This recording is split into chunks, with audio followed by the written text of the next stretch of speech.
took a piece of technological equipment and took the wall right there and slammed it on it. It didn't break, so you took it on the ceramic floor and spiked it like a football till it broke in half.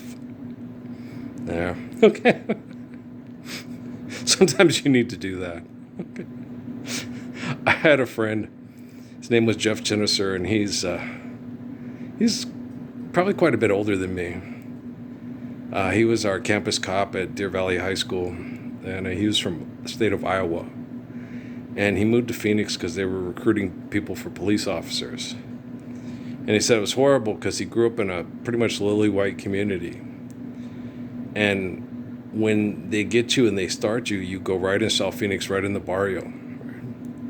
And he said, I instantly had this horrible relationship with Hispanics because my first relationship with Mexican people was fucking chorizo, blah, blah, blah, blah, blah, right? And he said, what really pissed you off is when you show up, they're all cussing you out, calling chorizo and stuff like that. And then when you show up, it's never on time or good enough, or when you do show up and do something right, they don't thank you. They just look at the ground. It was horrible. He hated it. And he thought, I just hate Mexicans. I can't stand Mexicans, right? Well, he obviously doesn't understand Mexican women. They had a cop picnic thing, right? And this really pretty, spunky woman at the police picnic, right? And she saw challenge, right? And he's good looking. He's a real good looking guy. Dark hair, steely eyes that look right through you, mustache, chiseled, real handsome dude, right? So this Chicana leg girl who's a cop goes, he don't like me at all. What the hell's wrong with him? Is he gay, right? Because you know how they are. They're that way with me. They used to do that all the time. Are you gay? No, I'm not gay. I just don't want to have sex with you because I don't like you. Okay. Has nothing to do with, Oh, I had that a lot with a lot of popular girls. Yeah. I did not have any interest in them at all. And then in Phoenix, they all came after me. A lot of girls came after me. You're all homosexual. And that's what they would say. If I wasn't interested in having sex with them, I was a homosexual. It's like, no, you're just not my type. What is your type? When I find her, I'll let you know. But it's like she came after him and she got him. He goes, now I go to quinceañeras, I tres los reyes, I do I know things that most white people in Phoenix don't know about Mexicans that have lived with Mexicans their whole lives, right? Because I married a Mexican woman and she's important to me and her family's important to me. And, I know quinceañeras are, I know what, he knows everything. Posada, the whole 9 yards, right? And so he knew all the traditions of the Mexicans' relationships with Jesus Christ. And, which is different. People say they're Catholic, and it's like, that's not true. You're not a Roman Catholic, no. You're a Mexican that has a relationship with Jesus Christ that the Catholic Church allowed to happen because of economics. Okay? Mexicans have a different relationship with Jesus Christ than the Vatican. Okay? But they're TV trained and they're institutionalized. Okay? So they do not, understand. And it's frustrating to me because when I look down to El Paso and I see that little mule statue put up by the drug dealers and all that bullshit, and they laugh, they think it's funny. The military thinks it's funny. The scientists think it's funny. The corporations think it's funny. I tell you guys this over and over again. They had guys from the fort come and talk to me, and I didn't quite understand them. They would sit there and they'd walk in the text and they would go, we can program people like we're programming a video game.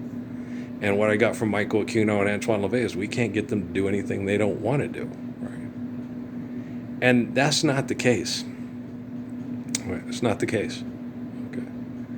Because I remember when I told Amy, when she had that Quran for Dummies in the bathroom, and I picked it up and started reading about the 1322nd Redeemer. And I said, it's me. She goes, how do you know it's me? It's like, it's obvious, They had me read Daniel and Revelation. Revelation is about information that's exclusive to my life, and some of the information, most of them, only very few people would know. I didn't even know about the distinguished by her cries thing. My dad explained it to me when I was living in Sierra Vista. He told me that, no, your mom made me put her in the pickup truck and go up to Cruces because she didn't want him to be born in El Paso. She wanted him to be born in New Mexico. And he said, I went and I dropped her off, and they put her in the wheelchair and wheeled her in. I went to go park the truck. Okay.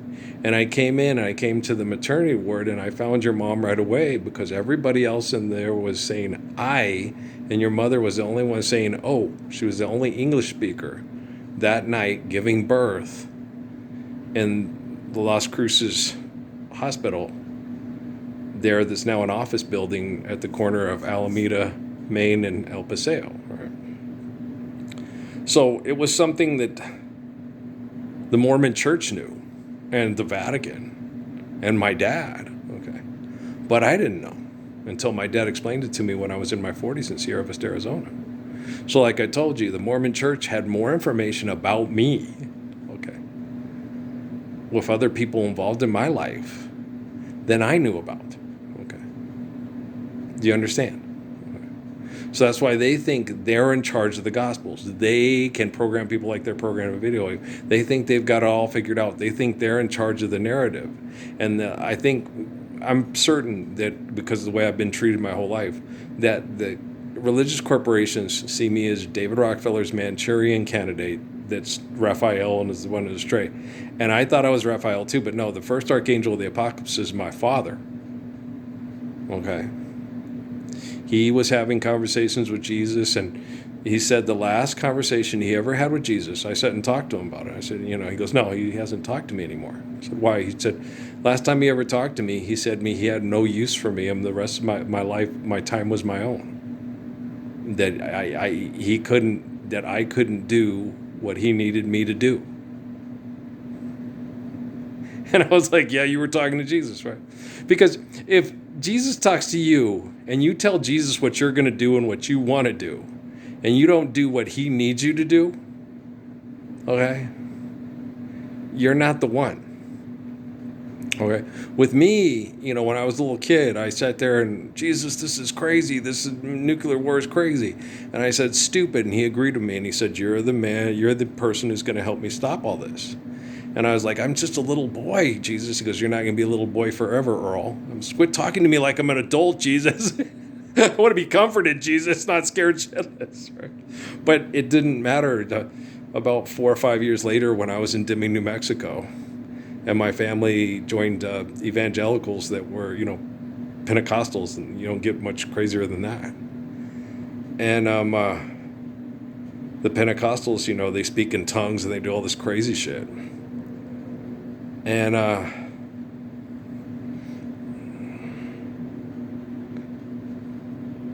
Bruce must have passed away, huh? Bruce Willis?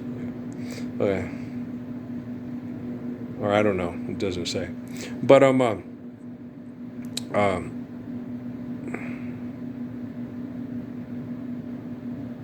it's hard when people there's so much abuse from this insanity in their lives that it's hard for them to digest and work with. He was part of military intense propaganda.